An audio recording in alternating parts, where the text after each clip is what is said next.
Good morning all of you. प्यारे बच्चों, my dear students, आज का लेक्चर यह भी अपने आप में बेहद महत्वपूर्ण है, क्योंकि आज इस वीडियो के थ्रू जो हम आपको बना करके देने जा रहे हैं, इसमें हम फिर से एक बार नई बात सीखेंगे। जो लास्ट लेक्चर हुआ उसमें हमने एक इलेक्ट्रिकल सर्किट लेकर के और उस सर्किट से एमीटर, वोल्टमीटर और किस तरह से वोल्टमीटर वोल्टेज मापता है, किस तरह से एमीटर करंट मापता है, सारी बेसिक बातों पर एक बार फिर से हमने चर्चा करी। ठीक उसी तरह से आज के लेक्चर में हम लोग यह देखने वाले हैं कि इलेक्ट्रिकल सर्किट में जो रेसिस्टेंस यानी प्रतिरोध हम लोग परिपथ में जोड़ते हैं, वह प्रतिरोध एक प्रकार से आपके सर्किट पर भार का काम करता है, लोड का काम करता है। वही आपकी विद्युत ऊर्जा की खपत करता है। जैसे बल्ब जलाते हैं, पंखे चलाते हैं, हीटर चलाते हैं, ट्यूबलाइट जलाते हैं, कंप्यूटर चलता है, ऐसे बहुत सारे हैं, वॉशिंग मशीन है, फ्रिज है, ये सभी हमारी विद्युत ऊर्जा की खपत करते हैं। और इसीलिए हम लोग इससे सर्किट पर एक तरह का भार यानी लोड करते हैं। तो ये तमाम बातें तो चलती ही रहेगी, लेकिन इसके साथ साथ आज हम आपको थर्मल इफेक्ट ऑफ करंट यानी विद्युत धारा का जो ऊष्मीय प्रभाव होता है, उसको मैंने मुख्य बिंदु मानते हुए आगे मैं इस काम को करने जा रहा हूं। तो आप ध्यान से, गौर से इस वीडियो को भी देखने का प्रयास करोगे तो यहां से भी एक क्वेश्चन आपके बोर्ड में आने की संभावना रहती है। अब क्वेश्चन आए या ना आए ये तो दूसरी बात है, पर एक अच्छी जानकारी है, ये अच्छी फिजिक्स है, एक अच्छा कॉन्सेप्ट है। इसे हम लोग 12 में जाकर के जूल्स हीटिंग इफेक्ट के नाम से भी जानते हैं। जूल एक अच्छे साइंटिस्ट थे, उन्होंने इस बात को बताया। आइए देखते हैं उसको कि विद्युत धारा का ऊष्मीय प्रभाव, ये है आज मेन फोकस। और अब ये चैप्टर भी लगभग समाप्ति की ओर है। विद्युत धारा का ऊष्मीय प्रभाव, विद्युत धारा का ऊष्मीय प्रभाव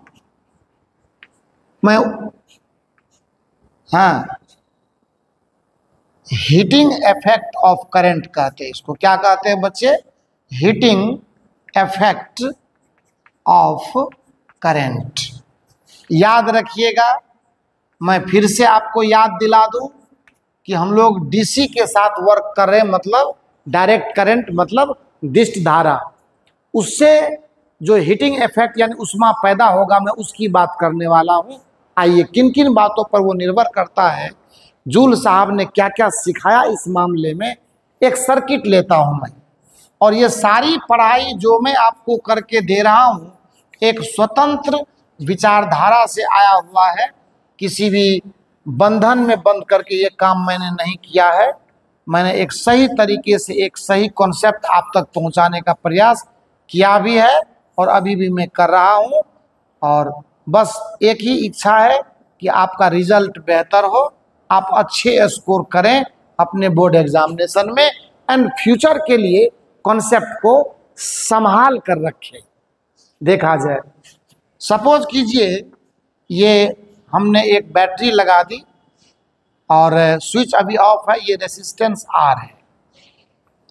ये मान लेते ए पॉइंट है और यह मान लेते हैं बी पॉइंट है।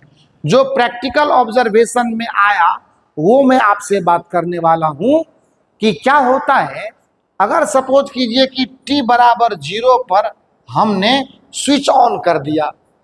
जैसे ही t बराबर 0 पर स्विच ऑन आप करोगे, स्वाभाविक है कि ये अगर इसका सपोज कीजिए कि ईएमएफ v के बराबर है, अगर इसका ईएमएफ बैटरी का कितने के बराबर है? v के बराबर है। आपने स्विच ऑन किया t इक्वल टू 0 पर, अब ये करंट देना शुरू किया।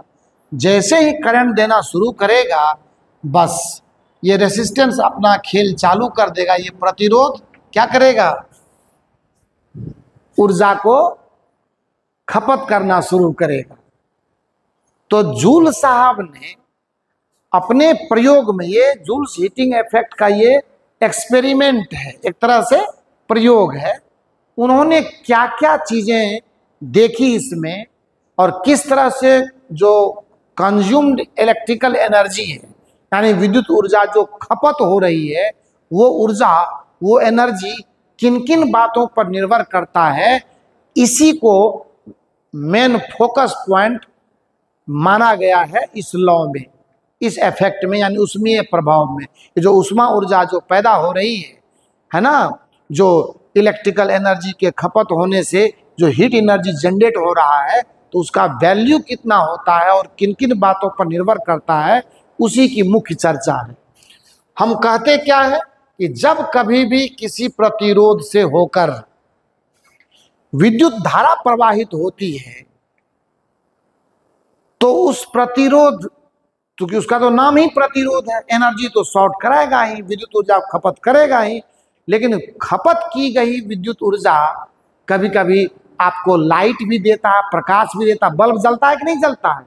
मैंने आपको पहले भी बताया हुआ है कि बल्ब में फिलामेंट, और फिलामेंट में क्या होता है, प्रतिरोध होता है। तो उससे क्या होता है, बल्ब आपको हीट भी देता है, मतलब उष्मा भी देता है, और बल्ब आपको क्या देता है, प्रकाश ऊर्जा भी देता है।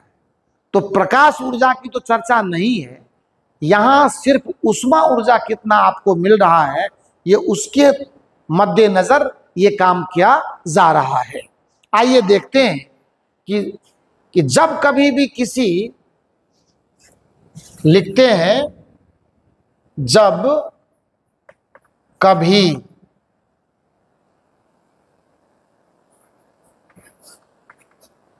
किसी परिपथ में दिए हुए,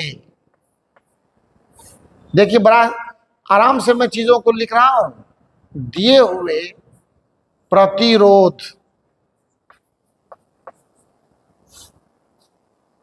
से होकर, क्या बात है, एकदम दो टूक कॉन्सेप्ट है, से होकर विद्युत धारा।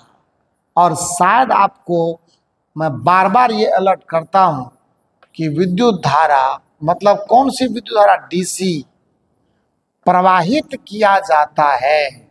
वाह, प्रवाहित किया जाता है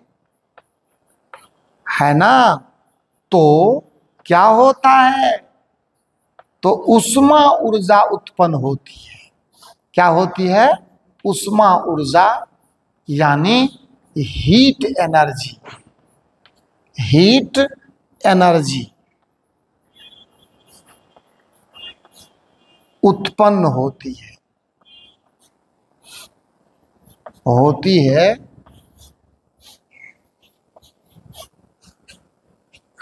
इस बात की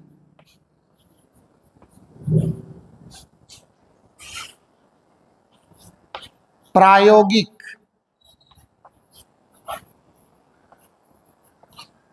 और गणितीय, हाँ, इसका मैथमेटिक्स भी इसीलिए क्योंकि उष्मा ऊर्जा का वैल्यू कैलकुलेट कर सकते हैं हम लोग, इसीलिए मैंने दोनों बातें लिखी। पहली तो ये एक्सपेरिमेंटल ऑब्जर्वेशन, और दूसरा गणितीय कैलकुलेशन।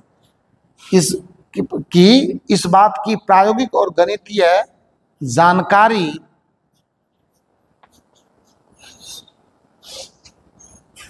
सफल रूप से किसने दिया मालूम है, रूप से जूल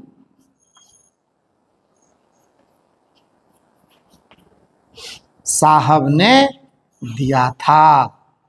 इसीलिए इसको हम लोग जूल्स हीटिंग इफेक्ट के नाम से भी जानते हैं। पर अब तो असली बात पे आना होगा हम लोगों को। सर्किट आपके सामने है, जैसे आप स्विच ऑन करेंगे तो ये होगा। अब देखिए, उनके अनुसार, किनके अनुसार? वैज्ञानिक के अनुसार। जानते हैं क्या क्या बात है? एकदम मजा लेना है। उनके अनुसार एक नंबर में, मैं इसको मैथमेटिकली कर देता हूं, है ना, मैथमेटिकली कर देता हूं, आपको परेशान करने की कोई जरूरत नहीं है। अनुसार अगर आर से प्रवाहित विद्युत धारा का मान, विद्युत धारा आई हो, है ना, और इसे टी समय तक प्रवाहित किया जाए, इसे टी समय तक प्रवाहित किया जाए, प्रवाहित किया जाए। अगर टी टाइम तक आप करंट को फ्लो करवाएंगे, यानी स्विच को ऑन रखेंगे, तो जो हीट एनर्जी इसके अक्रॉस जो हीट एनर्जी डेवलप होगा, एच रिप्रेजेंटिंग हीट एनर्जी, ये क्या है, इसको लिख ही देते हैं। ये जो हीट इसके अक्रॉस जो डेवलप करेगा, उस हीट एनर्जी का जो मान होगा, तो हीट प्रोड्यूस्ड जो होगा ना, एक नंबर में H, हीट प्रोड्यूस्ड, हीट का मतलब कितना, हीट प्रोड्यूस को मैंने किससे दिखाया, H से। अब देखो किन किन बातों पर निर्भर करता, मैं लैंग्वेज पर नहीं जाऊंगा, सीधा मैं आपको मैथमेटिकल स्टेटमेंट देता हूं, आपका मन उसी में खुश हो जाएगा, उसके लिए चिंता करने की जरूरत नहीं है। बाकी आपको अगर लगे कि थोड़ी सी समस्या आ रही है, तो इसका जो लैंग्वेज यानी भाषा पढ़नी है, थोड़ा बुक देख लेंगे। तो मेन चीज तो मैं बता के दे ही रहा हूं आपको। तो पहली बात, ये H समानुपाती होगा सबसे पहले करंट जितना जा रहा है उसके स्क्वायर के। आप देख लीजिए, ये लॉ कह रहा है, ये नियम कह रहा है, जूल साहब ने कहा कि जितनी उष्मा ऊर्जा पैदा लेगी ना उसके उस रेसिस्टर के क्रॉस, वो करंट के स्क्वायर के समानुपाती होगा। दूसरी बात, जितने समय तक आप उसमें करंट को फ्लो करवाएंगे उसके भी समानुपाती होगा, जितनी देर उतनी ज्यादा उष्मा। पर रिलेशन देखिएगा, एक है आई स्क्वायर के, दूसरा है डायरेक्ट टी के, और तीसरा जो है ना, ये है H प्रोपोर्शनल टू R के। तीन ही बात तो है, एक करंट का स्क्वायर, दूसरा रेसिस्टेंस के समानुपाती, और तीसरा टाइम के समानुपाती। अगर आप इसको इक्वेशन का फॉर्म दे तो भी कोई दिक्कत नहीं है, अरे जो फैक्ट है उसको पकड़ने का प्रयास कीजिए। ये सब इक्वेशन नंबर 1, 2, 3 ये सब चीजें चलती रहती है, रियल कॉन्सेप्ट क्या है वो देखिए। 1, 2, 3 को अब एक साथ लिखते हैं तो देखिए क्या मिलता है। अब 1, 2, 3 को एक साथ लिखने पर, अगर मैं तीनों को एक साथ लिखूं तो देखिए क्या मिलता है। एक साथ लिखने पर एकदम क्या मिलने वाला है, एक साथ जब लिखेंगे तो हमें मिलेगा, इसको मैं इरेज करता हूं। एक साथ जब तीनों इक्वेशन को लिखेंगे तो हमें क्या मिलेगा, आइए दिखाते हैं हम आपको क्या मिलेगा। H proportional to I square RT, यही मेन चीज है। यहाँ H इक्वल टू, मान लो कोई कांस्टेंट हमने डाला, और इस कांस्टेंट के लिए आप परेशान नहीं होइए, यहाँ आपको के समानुपातिक नियतांक है। क्या है ये, के समानुपातिक नियतांक है, समानुपातिक नियतांक है, समानुपातिक नियतांक है। और इसका वैल्यू कितना लेना है मालूम है ना आपको, है, और इसका मान आपको लेना है 1। परेशान होने की जरूरत नहीं है, डाल दीजिए यहां पर। इसीलिए H equal to I square RT। अब तो मेन हथियार आ गया आपके पास। अब क्या दिक्कत है, अब तो हम लोग जानते हैं क्या करेंगे, ओम का लॉ यूज करेंगे और तीनों फॉर्मेट में इसको लिखेंगे। अभी आई आर के रूप में है, कभी भी आर के रूप में भी लिख देंगे, कभी भी आई के रूप में भी लिख देंगे। आइए सब कुछ करके हम आपको दे रहे हैं, जरा सा टेंशन मत लीजिए। हम हैं ना, फिजिक्स के लिए हम हैं और मजबूती के साथ हैं, आपके साथ हैं, सब बेहतर होगा। देखा जाए यहां से। अब क्या करना है, एक तो ये फार्मूला हो गया, आपको इससे भी काम चलाएंगे हम लोग। कहेंगे चूंकि भी बराबर होता है आई आर, क्या इस बात को जानते हैं हम लोग? ओम का नियम तो मैंने बताया और मैंने कही थी बात ये आपको कि ओम के लॉ को एकदम मस्ती से दिमाग में बैठा के रखना है, हर कदम पर ये आपको दिख जाएगा और अभी दिख रहा है। अब आई आर को हटाना है, दोनों में से कोई एक रखना है। सपोज कीजिए मुझे आई को हटाना है, तो क्या होगा, आई का वैल्यू आ जाएगा आपको भी बटा आर। रखिए यहाँ पर, मेन इसको मैं बचा के रखता हूँ, लेकिन चलिए अभी जगह है तो इसका यूज करोगे ना, इसीलिए क्या हो जाएगा, H इक्वल टू होएगा आर का वैल्यू में भी बटा आर, इसका मैं स्क्वायर कर देता हूँ और ये वाला आर आपका सुरक्षित है और ये आर और गुना ये टी। अब आप ध्यान से अगर देखें, जरा सा आप दिमाग पर जोर दें तो भी स्क्वायर ऊपर में सेफ रहेगा, एक आर ऊपर का कैंसिल होकर नीचे आ जाएगा, तो भी स्क्वायर बटा आर और इंटू क्या हो जाएगा, टी। यह एक दूसरा रिलेशन मैंने आपके लिए ला करके दिया, ये भी स्क्वायर बटा आर इंटू टी का ये मामला आ गया। फिर देखिए मन मेरा करता है क्यों ना कुछ और काम किया जाए, तो आइए करते हैं। इसको मैं इरेज करता हूँ, ये आपको ऑलरेडी चला गया है, आप इसको पॉज करके जैसे भी होगा, अगर मर्जी होगी लिखने की तो एकदम लिखेंगे, और मर्जी क्यों नहीं होनी चाहिए, जब तक मर्जी नहीं होगी तब तक तो काम होगा नहीं, मज़ा तभी आता है। आइए देखते हैं। अब मैं क्या करूं, मैं आई को रखूं, आर को हटाऊं, ठीक है। फिर से एक बार देखा जाए, भी इक्वल टू होता है आई आर। अब मैं आर को हटाना चाहता हूं पर भी को रखना चाहता हूं, तो क्या होगा, आर इक्वल टू हो जाएगा भी बटे आई। बोलिए होगा कि नहीं होगा? होगा। अब यहां आ जाइए ओरिजिनल इक्वेशन में, इसीलिए H equal to I square R T में आर को आपको गायब करना है, तो यहां से हो जाएगा, और H equal to I square into R के बदले में भी बटा आई और इंटू टी। आप अगर ध्यान दीजिए तो इस आई से इसका पावर मर जाएगा, ये खत्म हो जाएगा, तो आपके पास एक गो आई बचेगा, यानी भी इंटू आई इंटू टी। आप एकदम बढ़िया से देख लीजिए कि उष्मा ऊर्जा उस प्रतिरोध के अक्रॉस जितनी जनरेट होगी, जितना उष्मा ऊर्जा निकलेगी, प्राप्त होगी, उसका वैल्यू या तो आई स्क्वायर आर टी से हम प्राप्त कर सकते हैं, या हम लोग भी स्क्वायर बटा आर इंटू टी से प्राप्त कर सकते हैं, या भी इंटू आई इंटू टी से प्राप्त कर सकते हैं। सो हमारे पास तीन फार्मूला है हीट प्रोड्यूस्ड, यानी उष्मा ऊर्जा जो हम प्राप्त करेंगे उसके लिए। क्लियर हो गया ना? तो इस वीडियो में आपने बेसिकली विद्युत धारा के ऊष्मीय प्रभाव की थ्योरी देखी।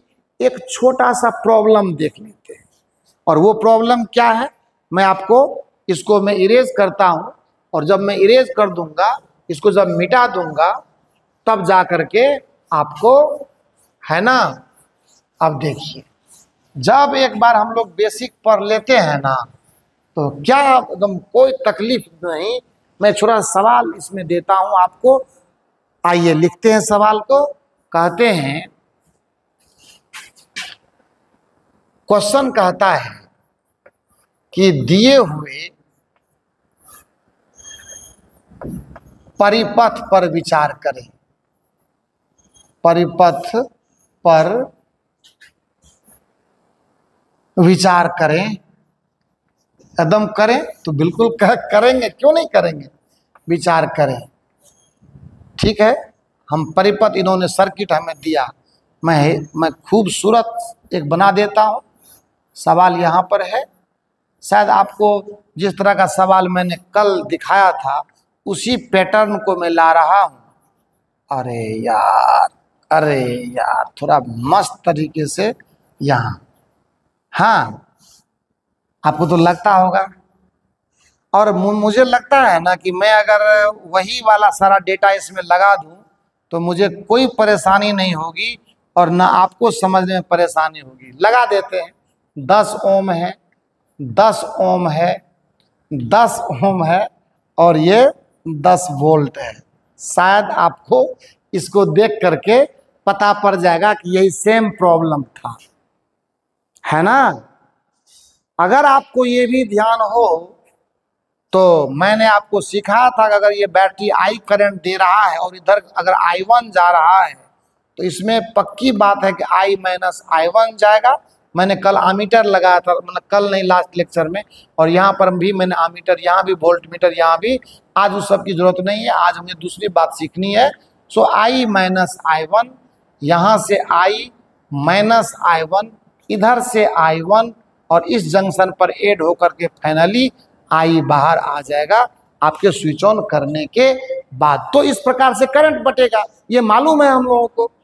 आज के लेक्चर में हमें ये बताना है, ये सवाल हमसे ये पूछ रहा है कि यह जो 10 ओम का रजिस्टर है, मान लो इसको मैं रजिस्टर नंबर R1 कहूँ, इसको मैं रजिस्टर नंबर R2 कहूँ, इसको मैं रजिस्टर नंबर R3 कहूँ। ये अलग बात है कि R1, R2, R3 तीनों का मान हमारा सेम है, वो मैटर नहीं करता है। अभी सवाल क्या पूछ रहा है वो देखिए।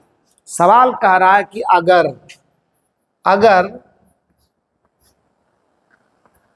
15 सेकेंड तक परिपथ में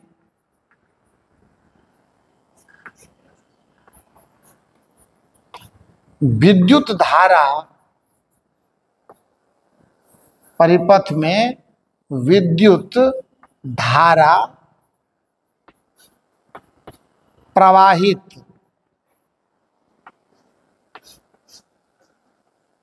किया जाए तो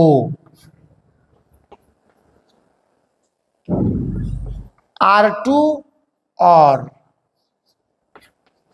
R3 से हमें कुल कितनी ऊष्मा प्राप्त होगी। बस अब तो हो गया मामला। कितनी ऊष्मा प्राप्त होगी, कितना हीट प्राप्त होगा, कितनी ऊष्मा प्राप्त होगी। अब आप सोच सकते हैं, क्योंकि मुझे सिखाना है आपको, इसीलिए मैंने उस सवाल को सामने लाया कि इससे थोड़ा कैलकुलेशन क्या रहेगा, आसान रहेगा। इसमें बहुत सारा चीज हमको पहले से किया हुआ है। आपकी मर्जी, जैसे चाहे वैसे बनाएं। मुझे तो याद है, हम तो कैलकुलेशन किए थे आपके लिए। तो मैं बता दूं कि मुझे कैलकुलेशन से आया था कि इस रेसिस्टर के अक्रॉस 1 एम्पियर करंट जाएगा, इससे 0.5 एम्पियर करंट जाएगा। बैटरी 1.5 एम्पियर करंट सप्लाई करेगा। अगर आप कहिए तो मैं अभी भी कर देता हूं, आइए करते हैं। एक्चुअली ये दोनों रेसिस्टर, आप देखिए सॉल्यूशन में पहले बैटरी करंट निकालेंगे, क्योंकि इससे अगर मुझे हीट चाहिए, इससे मुझे हीट चाहिए, तो मुझे सबसे पहले करंट दोनों से कितना जा रहा है उस करंट का मान निकालना पड़ेगा। ये हमारा पहला प्रायोरिटी है, प्राथमिकता है। अगर वो नहीं निकाल पाएंगे तो बाकी कुछ होगा नहीं। आइए देखते हैं। मुझे तो लगता है कि कर ही देते हैं, चलो कोई बात नहीं। देखो इसके लिए क्या करना है, ये दोनों रेसिस्टर सीरीज में है तो 10-10, 20 ओम हो गया, उसके साथ ये पैरेलल में। पहले बैटरी करंट निकाल लेते हैं, 10-10, 20 और ये पैरेलल में। तो 1/R इक्विवेलेंट क्या होगा, 1/R इक्विवेलेंट का मान होगा 1/20 और अपॉन 1/10। सो यहाँ पे अगर आप एलसीएम पे जाएं तो एलसीएम आपका 20 और ये 1 + 2। अगर R इक्विवेलेंट का मान चाहिए तो ये हो जाएगा 20/3। इतना ओम आ गया। इसीलिए करंट तो आप आराम से निकाल ही सकते हैं। आई बराबर क्या होगा, V बटा आर होगा। तो ये इसके लिए वोल्टेज कितना, चूंकि इसके साथ बैटरी के साथ ये पैरेलल में है तो 10 वोल्ट पर ये है ऑलरेडी, तो V का मान हो गया 10 और बटा आर का मान है कितना 20, और ये 3 चला जाएगा ऊपर में, इतना एम्पियर हो जाएगा। ये खत्म हो गया, यानी आई का वैल्यू 1.5 एम्पियर। मैंने कहा था ना ये कि ऑलरेडी हम लोग ये सवाल पहले किए हुए हैं, इसीलिए करंट का मान हमको पता है। तो अब इससे क्या होगा, इसीलिए I1 का मान हो जाएगा 1 एम्पियर। इसीलिए अब लगा दीजिए ना V बराबर आई आर, तो I1 का मान क्या हो जाएगा V बटा R3। V का मान 10 है और R3 कितना है, वो भी 10 ओम है। 10 खत्म हो गया, कितना बचा बराबर 1 एम्पियर आया ना। अब इसको निकालने की जरूरी नहीं है, ये ऑलरेडी हो जाएगा आपको 0.5 एम्पियर का है। तो टोटल करंट हम निकाल चुके हैं 1.5 एम्पियर, उसमें से इतना करंट आपको 1 एम्पियर ये ले लिया, तो पैरेलल में तो करंट जुटता है ना, तो वो 1.5 आधा एम्पियर वहाँ आ जाएगा। इसीलिए अब देखिए सवाल मेरा क्या था कि आप हमें R2 और R3 से हीट एनर्जी का पता लगा के बताइए।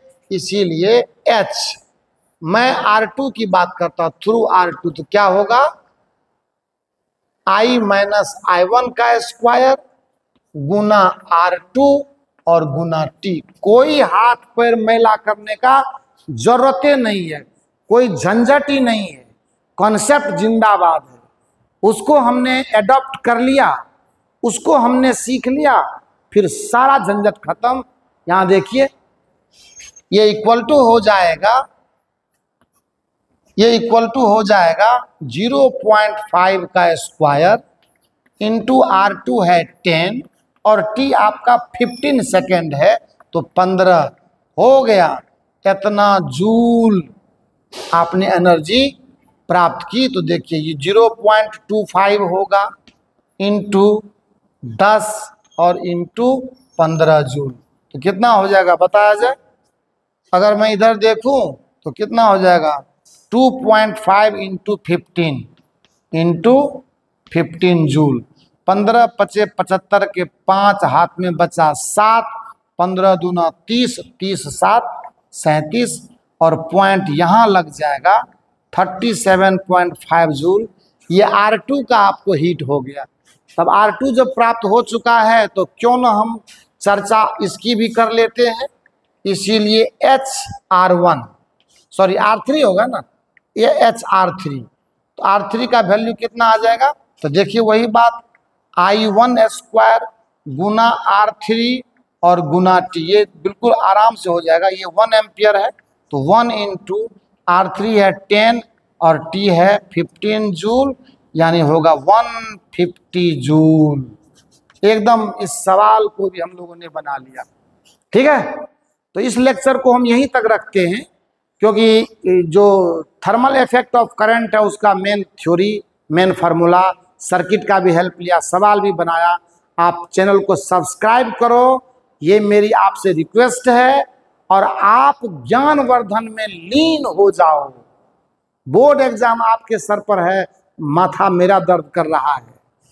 मेरी ये हमेशा इच्छा रहती है कि कितना बेहतर आपको सब्जेक्ट दिया जाए। ये बोर्ड का बहुत ही हिट लिस्टेड क्वेश्चन है, तो सही तरीके से तैयार करेंगे, हमसे वादा कीजिए। और मैं भी आपसे ये कमिटमेंट लेना पसंद करूंगा कि आप मेरे साथ ज़बरदस्त मेहनत करेंगे तो सफलता किसी और को थोड़े मिलेगी, रिजल्ट किसी और का थोड़े होगा, आपका होगा। Thank you so much.